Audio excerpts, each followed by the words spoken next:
Amén. Lucas capítulo 2, versículo 8. Amén. Y si usted puede estar de pie para la lectura de la palabra. Amén. Lucas capítulo 2, versículo 8 en esta preciosa tarde. Amén. Damos gracias a Dios. Bendecimos tu nombre. Amén. Este tiempo de Navidad, muchas veces hay muchas distracciones. Estamos envueltos en los regalos, en qué nos van a regalar, qué vamos a regalar. Pero no ignoremos que el mayor regalo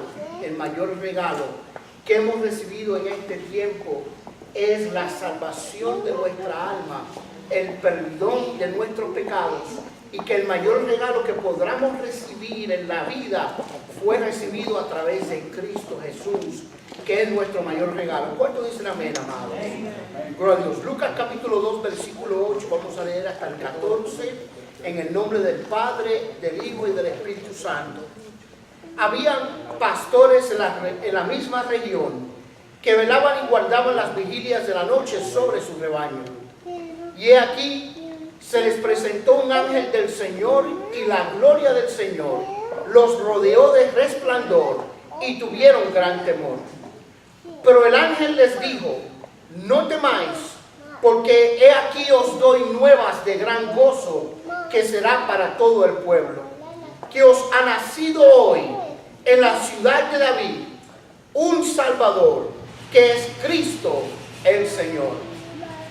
Esto os servirá de señal: hallaréis al niño envuelto en pañales, acostado en un pesebre. Y repentinamente apareció con el ángel una multitud de las huestes celestiales que alababan a Dios y decían, y vamos a leer este versículo 14 todos juntos: gloria a Dios en las alturas, y en la tierra paz, buena voluntad para con los hombres. Se pueden sentar en esta tarde. Gloria a Dios. Cuando miramos, amados hermanos, la manifestación de Dios durante los eventos del nacimiento de Cristo, cuando miramos la manifestación divina, podemos deducir, podemos concluir lo siguiente, y es, amado hermano, que Dios no hace acepción de personas. ¿Cuánto lo creen? Dios no hace acepción de personas.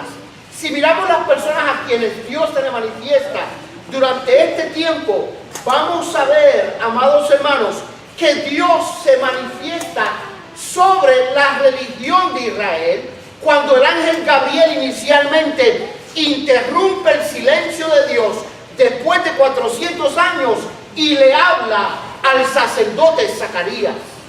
Ahí vemos un grupo, la religión de Israel. Pero también la manifestación de Dios es también a las minorías. ¿Por qué razón? Porque también el ángel le habla a Elizabeth y le habla a María, a la Virgen María. De manera que estas mujeres en el pueblo de Israel representaban una minoría. Pero en la manifestación de Dios, Dios también tocó esa área de la población, la minoría. También la manifestación de Dios fue revelada a la clase alta del pueblo. ¿Por qué razón? Porque los magos del oriente vieron la estrella, y cuando vieron la estrella era una manifestación de Dios, indicándoles que el Hijo de Dios había nacido. También se manifiesta sobre la clase media. ¿Por qué razón? Porque le habló a José, un carpintero del pueblo. Y últimamente la manifestación de Dios también es ¿sobre quién? Sobre la clase pobre. ¿Por qué razón?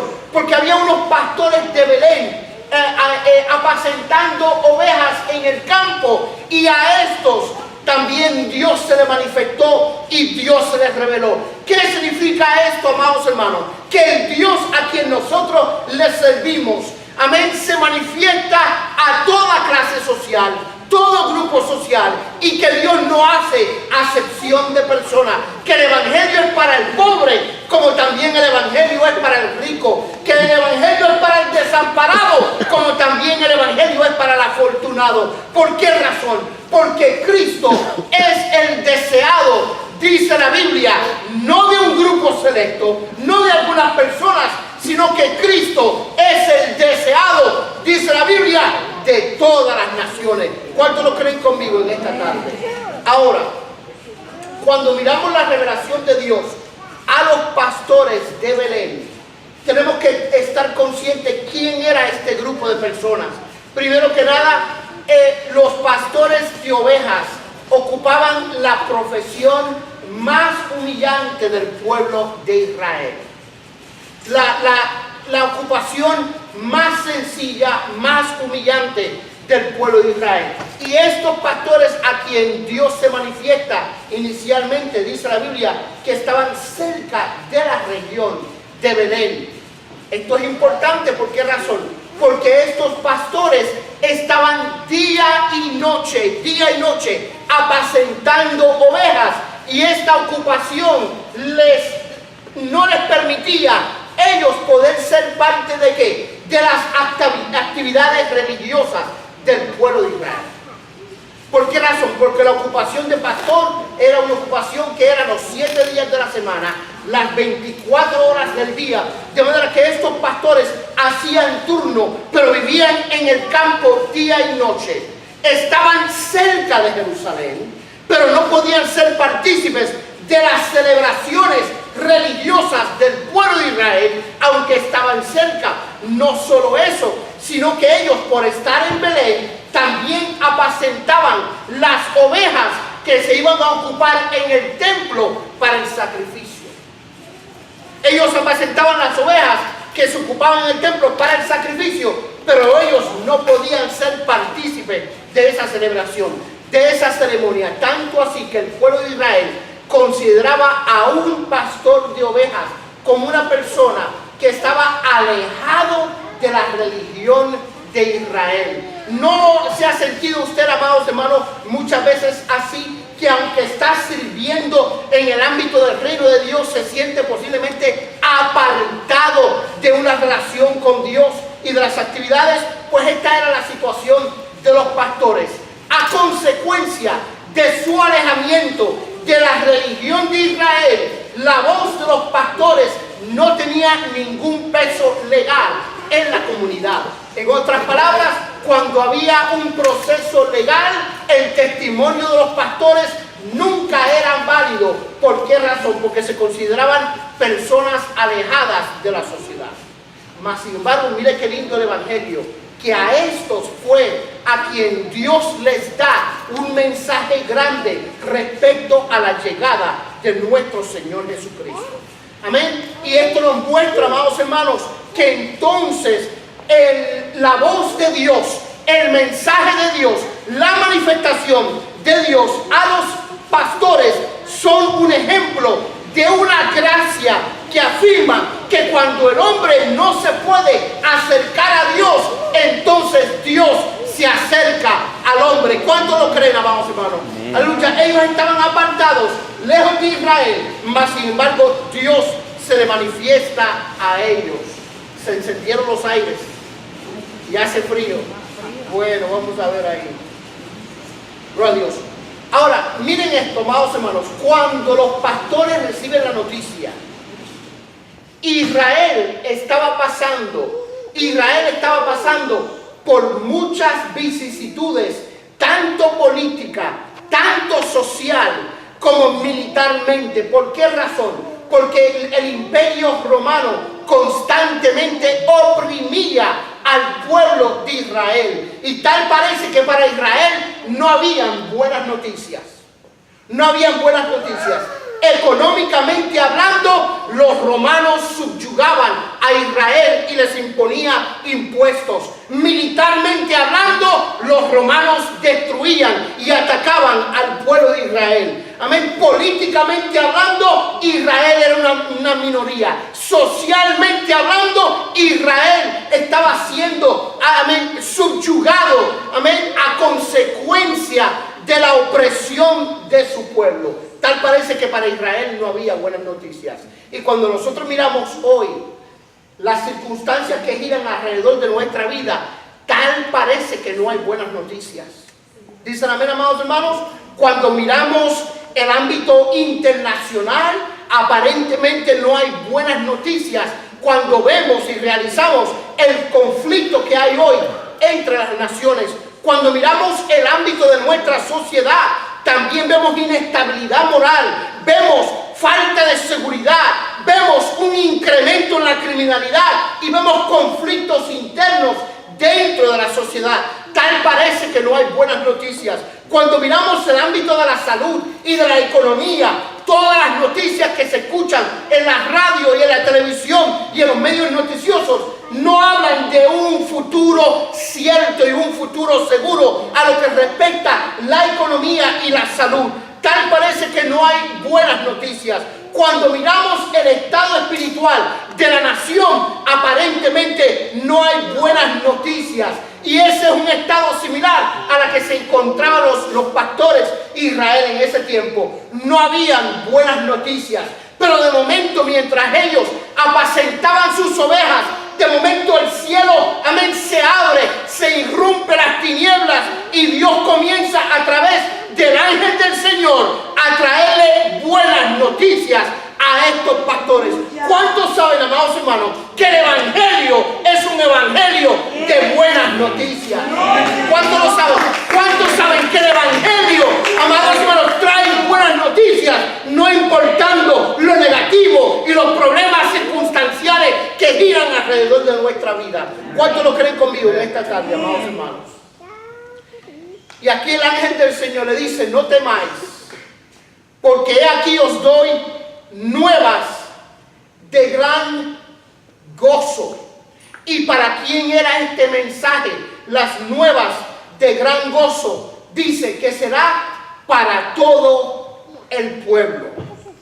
Por eso nosotros como iglesia, amados hermanos, estamos llamados a compartir el evangelio con todo el mundo, no cuando las condiciones son favorables, sino cuando las condiciones muchas veces son infavorables. ¿Por qué? Porque el mensaje del evangelio es para todo el pueblo, para todo el mundo. Y hay que decirle a un mundo que está perdido en pecado y en tinieblas que hay nuevas de gran gozo. Hay que decirle a los matrimonios que están al borde del divorcio que hay nuevas de gran gozo. Hay que decirle al joven que no sabe qué hacer a consecuencia de un vicio de las drogas que hay nuevas de gran gozo. Porque el evangelio de Cristo irrumpe sobre cualquier tiniebla y cualquier circunstancia. ¿Cuánto lo creen conmigo en esta tarde? Ahora, dice que será para todo el pueblo. Y después dice, porque os ha nacido. Os ha nacido. Y este versículo, amados hermanos, acentúalo. Porque cuando dice os ha nacido, otra forma de articular esta frase es nos ha nacido. O sea, ha nacido para nosotros. Es lo que está diciendo aquí el ángel. Os ha nacido para ustedes. Escúcheme bien, amados hermanos. El evangelio es un diseño de salvación de parte de Dios exclusivamente para usted. ¿Alguien lo cree conmigo en esta tarde? El evangelio es un diseño de Dios exclusivo para usted. Muchas veces decimos cosas triviales, pero algunas cosas que decimos son ciertas.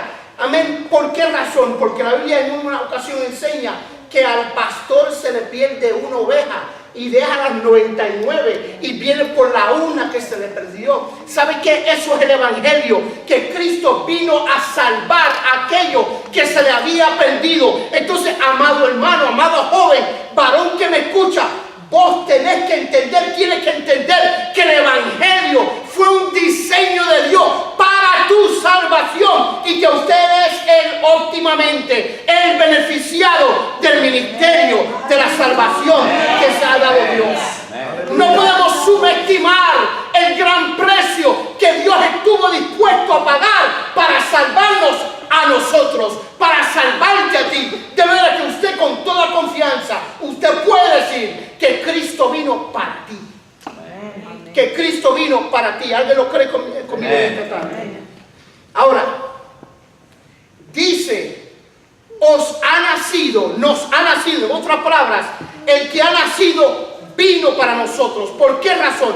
Porque Cristo es la provisión completa para nuestra salvación. Cristo es la provisión completa para nuestra salvación. La hermana Miriam leyó Isaías capítulo 9, versículo 6. Y si usted puede ir ahí un momentito, vaya. Porque hay una parte ahí que es importante que la entendamos en ese versículo. Versículo 6. Isaías 9, 6. Dice, porque un niño nos es nacido. Esta frase es similar a os ha nacido hoy. En otras palabras, un niño nos es nacido significa que Cristo nació para nosotros. Pero mire esto. Y después dice, hijo nos es dado.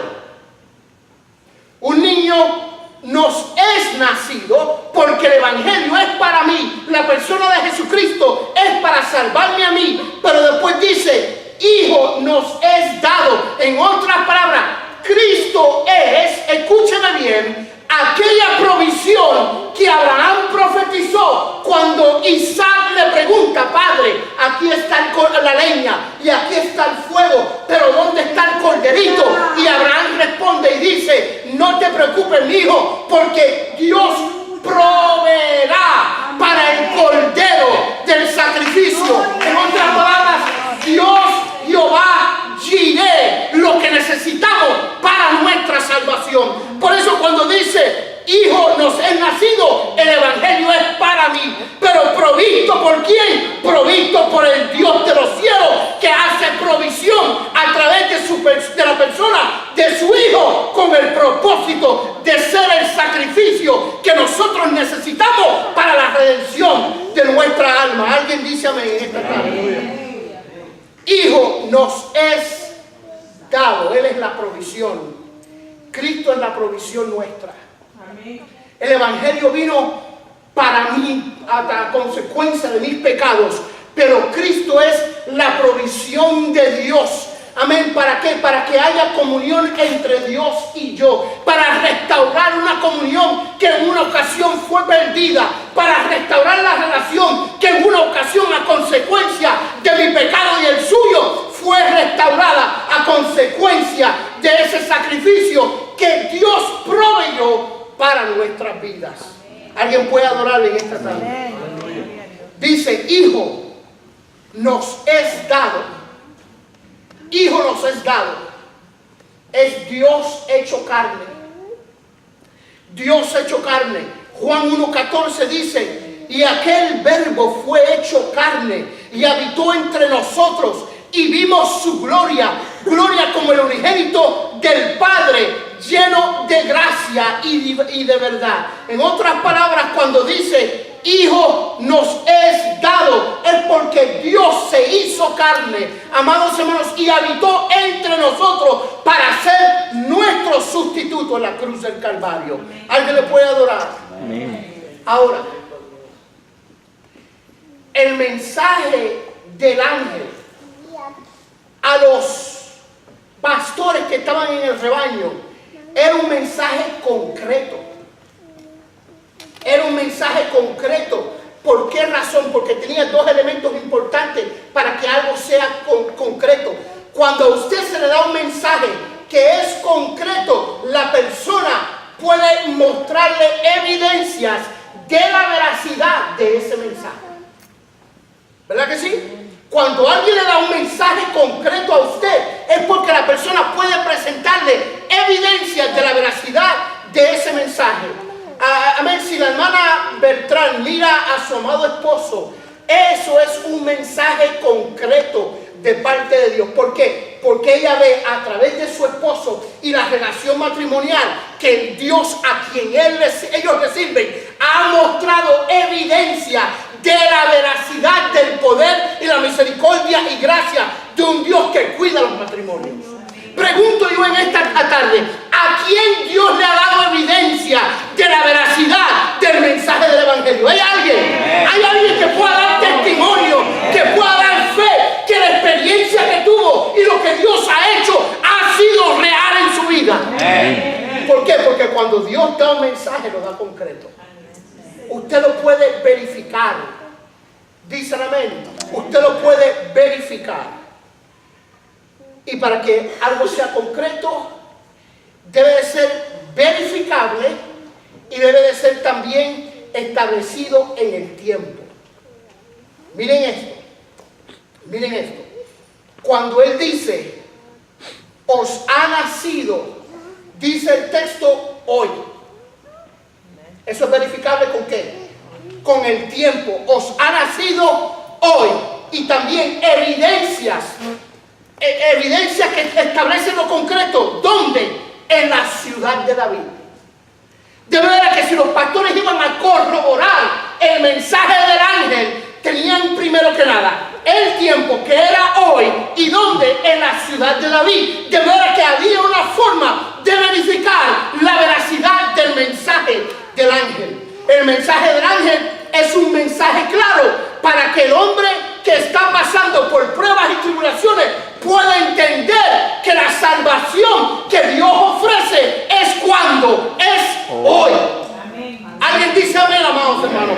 Hoy, que aleluya, Dios ha hecho provisión hoy para nuestra salvación. Ese mismo mensaje se lo dio Cristo a Zaqueo. Cuando le dice a Zaqueo un mensaje concreto, dice: Zaqueo, desciende, porque es necesario que hoy yo coma en tu casa. Escúchame bien, en el tiempo señalado por Dios, en su gracia y su misericordia, Dios te ha hecho partícipe de la salvación, y de esa experiencia usted puede saber la realidad de un Dios que te ama, te bendice y tiene un propósito grande para con su vida. ¿Por qué? Porque yo tengo un testimonio de la realidad de Dios en mi vida. Usted tiene un testimonio de la realidad de Dios en su vida. Alguien puede en esta tarde decir: yo tengo un testimonio. Yo tengo un testimonio. Ahora, dice, ha nacido hoy en la ciudad de David.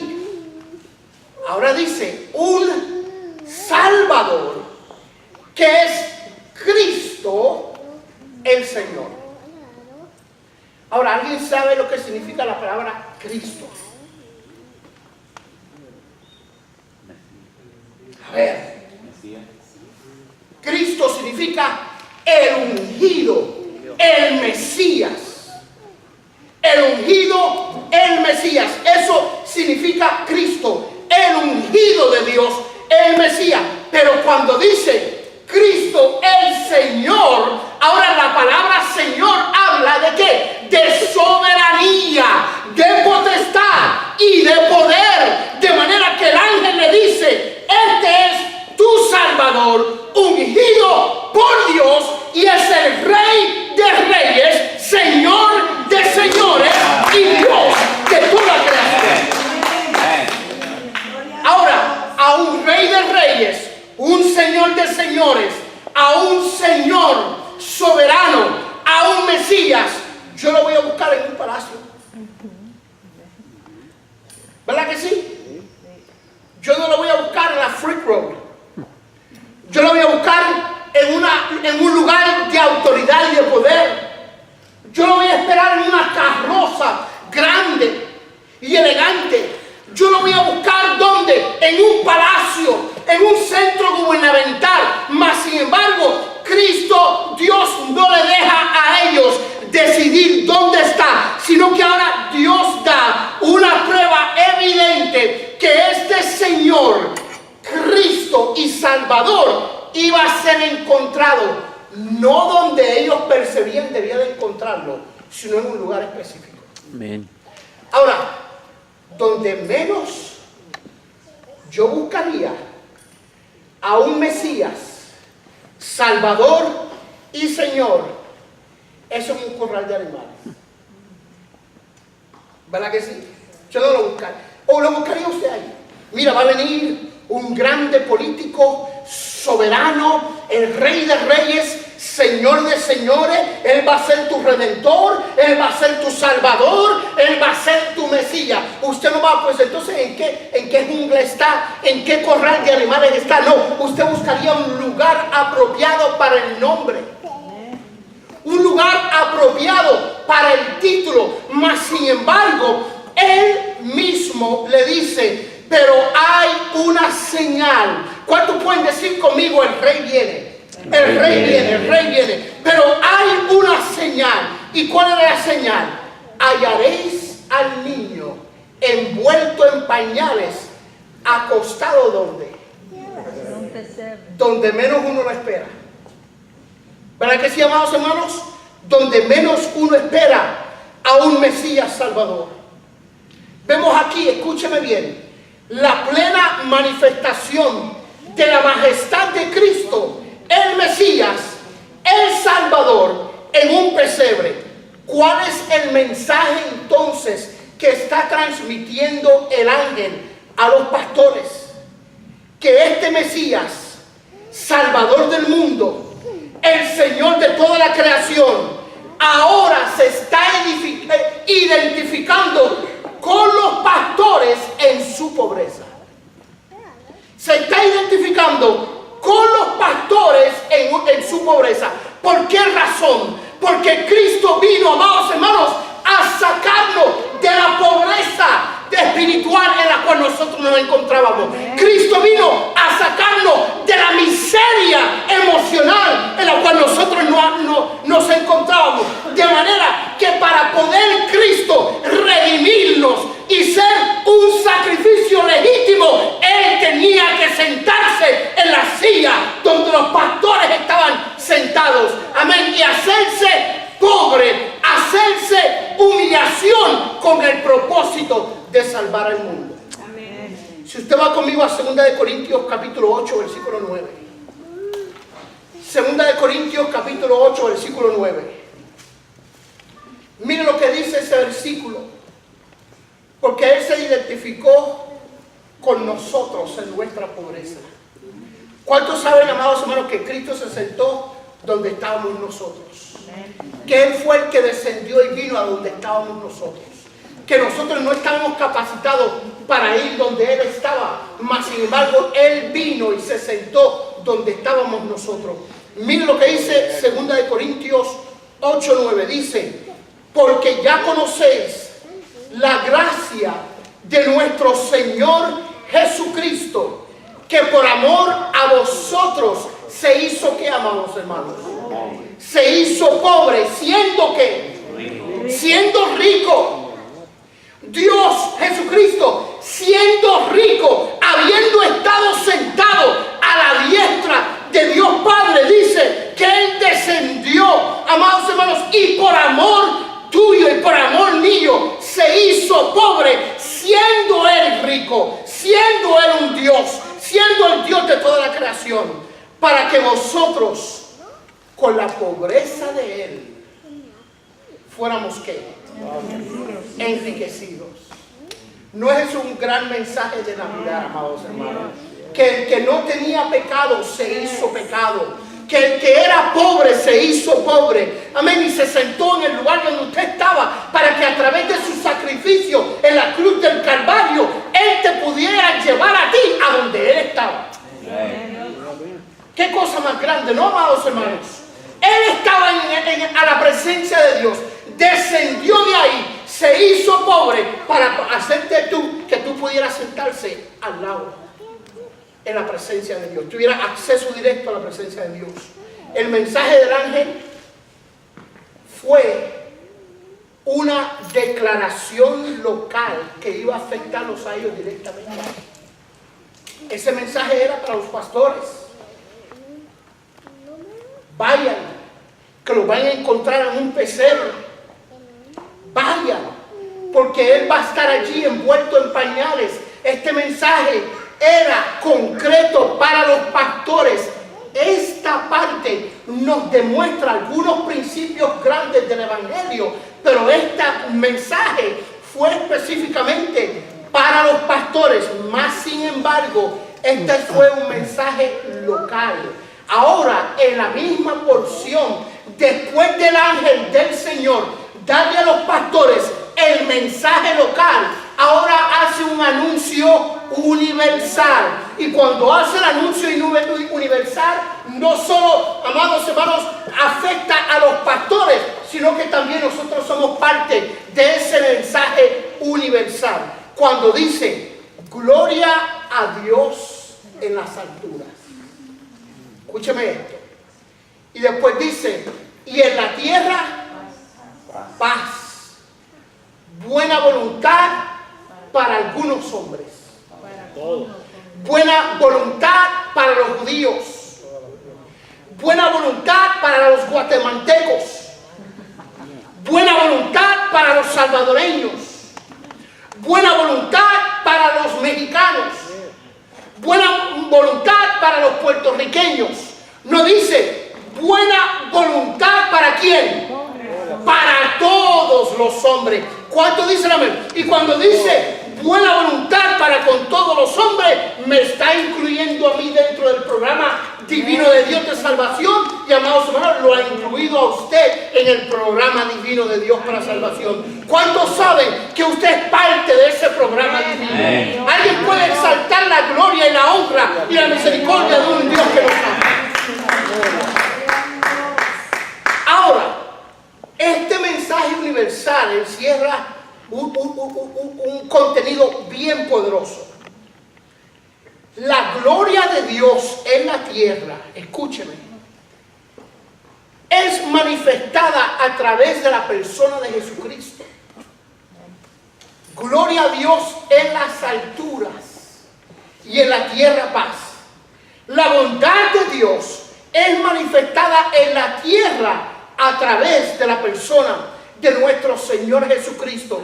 De manera, amados hermanos, que Cristo vino, nació en un pesebre, aleluya, vivió como pobre, aleluya, y en su ministerio comenzó a manifestar que lo que Dios tenía planeado en el cielo estaba sucediendo ¿dónde? En la tierra. Padre nuestro que estás en los cielos, santificado sea tu nombre, sea hecha tu voluntad ¿dónde? En el cielo y también en la tierra. Que la gloria de Dios estaba en el cielo, pero estaba siendo manifestada ¿dónde? A través de la persona de Jesucristo en la tierra. Que el que quería conocer a Dios solo tenía que mirar a Jesucristo. Porque Él era la gloria del Padre. Él representaba la benevolencia y la gloria de un Dios que nadie podía ver en la tierra. ¿Cuántos adoran a Dios? Pero eso en su ministerio, Él comienza a hacer muchas cosas y al final de su ministerio, Él hace una respuesta al anuncio de los ángeles. Él da una respuesta al anuncio de los ángeles en Juan capítulo 17, versículo 1. Gloria a Dios en las alturas y en la tierra paz. La voluntad de Dios en el cielo se cumplió ¿dónde? En la tierra. La voluntad de Dios en el cielo, escúcheme bien, amado hermano, se ha cumplido en tu vida. Yo no sé por qué batallas y luchas y dificultades usted podrá estar pasando, amados hermanos, pero con todo y la lucha, la dificultad, las vicisitudes, la gloria de Dios ha caído sobre tu vida. ¿Por qué? Porque tú eres parte, amados hermanos, de este plan perfecto que Dios ha establecido para que la gloria de su nombre sea manifestada en Cristo sobre su vida. ¿Alguien dice amén? Amén. Por eso Isaías dice, levántate y resplandece. ¿Por qué? Porque ha venido tu luz y la gloria de Jehová ha caído ¿dónde? Sobre tu vida. ¿Alguien lo cree conmigo en este día? Mira lo que dice Cristo en Juan 17:1. Dice, estas cosas habló Jesús. Y ahora Él hace la última oración en el capítulo 17 del libro de Juan. Y mira cómo Él ora. Él dice, y levantando los ojos al cielo dijo, Padre, la hora ha llegado. Glorifica a tu Hijo, para que también tu Hijo te glorifique a ti, como le has dado potestad sobre toda carne, para que dé vida eterna a todos los que le diste. Gloria a Dios en las alturas y en la tierra paz, buena voluntad para con los hombres. Y después dice, como le has dado potestad sobre toda carne, para que dé vida eterna a todos los que le diste. Y esta es la vida eterna, que te conozcan a ti, el único Dios verdadero, y a Jesucristo, a quien tú has enviado. Yo te he glorificado en la tierra y he acabado la obra que me diste que hiciese. ¿Cuál es la obra que Cristo vino, amados hermanos, a hacer? Gloria a Dios en las alturas y en la tierra paz. Y en la tierra paz. Lo que Cristo vino a hacer es traer la paz que Isaías anuncia cuando dice: príncipe de paz va a venir. Amén. Cristo vino a poner la paz en el mundo, entre el hombre y Dios. Amén. Una paz que en una ocasión estuvo interrumpida. Cristo vino como el príncipe de paz. Él dice: yo te he glorificado en la tierra y he acabado la obra que me diste que hiciese. El resultado es que, amados hermanos, paz en la tierra. Gloria a Dios en las alturas y en la tierra paz. Ahora, cuando decimos paz en la tierra, tal parece que nada de lo que está sucediendo alrededor de nosotros da evidencias de paz. ¿Okay? Yo soy un fanático de las noticias. Y después que yo oigo las noticias, yo pongo histérico a todo el que me rodea. Yo digo a mi esposa: ¿viste lo que salió acá? ¿Viste lo que salió acá? ¿Oíste estas noticias? Y muchas veces, amados hermanos, de las noticias no se espera nada nuevo, porque nada de lo que está sucediendo en este mundo tiene el nombre de paz adjunto a los eventos del mundo. Mas sin embargo, la paz que Cristo vino a poner es la paz entre el hombre y Dios. Justificados pues por la fe, tenemos paz para con Dios. ¿Por medio de quién? De nuestro Señor Jesucristo. ¿Cuántos dicen amén, amados hermanos? Y es posible estar pasando por vicisitudes, pruebas y luchas en la vida y tener la paz de Dios que sobrepasa todo entendimiento. ¿Cuántos lo creen conmigo, amados hermanos? Y en los momentos de pruebas y luchas en la vida tenemos la paz de Dios. ¿Alguien lo cree conmigo? Amén. Filipenses 4:6. Por nada estéis afanosos, sino sean conocidas vuestras peticiones delante de Dios en toda oración y ruego con acción de gracias, y la paz de Dios, que sobrepasa todo entendimiento, guardará vuestros corazones y vuestros pensamientos. ¿En quién? En Cristo. Cristo vino a poner la paz entre el hombre y Dios. Cristo vino para que tuviéramos paz. Cristo dijo: yo he venido para que tengan vida y la tengan como, amados, en abundancia. En abundancia. Ahora, con esto voy a terminar con la lectura que nuestra hermana Miriam leyó al principio, porque aquí habla de la paz que vino Cristo a traer al mundo.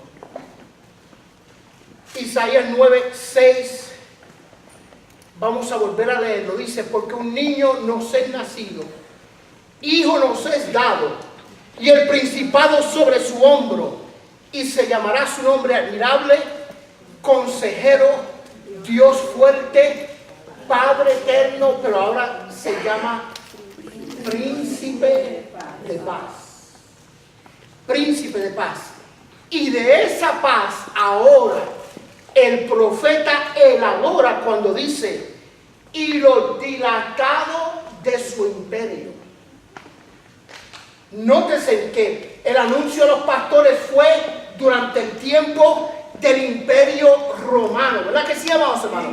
Pero ahora estamos hablando del príncipe de paz y los efectos de esa paz que sobrepasan que cualquier autoridad aquí en la tierra. ¿Alguien cree esto conmigo, amado hermano, en esta noche? Que aunque el mundo esté en revolución y no haya paz en el mundo, Dios es el Dios poderoso, creador del universo, y nosotros no vivimos bajo las predicciones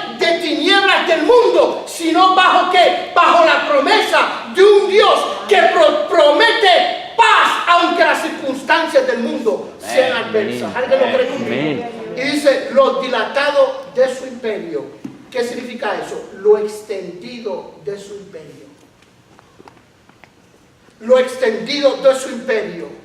Y la paz, dice, no tendrán límite. Entonces, a través de las buenas nuevas que recibieron los pastores, escúcheme bien, usted es beneficiario de una paz que sobrepasa las pruebas que usted tiene. ¿Alguien lo cree conmigo? Usted es beneficiario de una paz que excede las circunstancias negativas por las cuales su vida está pasando. Porque ¿cuántos creen que la paz que da Dios es una paz permanente y duradera? Amén. El mejor regalo que hemos recibido de Cristo, de Dios, es a su Hijo Jesucristo, por quien ahora tenemos paz con Dios y tenemos paz en Dios. Amén. Tenemos paz con Dios porque Cristo pagó la deuda de nuestro pecado, pero ahora tenemos paz en Dios porque a través de Jesucristo en la cruz del Calvario Él pagó por la paz que hoy tú puedes disfrutar en su nombre. Pongámonos de pie en esta preciosa noche. ¿Cuántos adoran su nombre en esta tarde?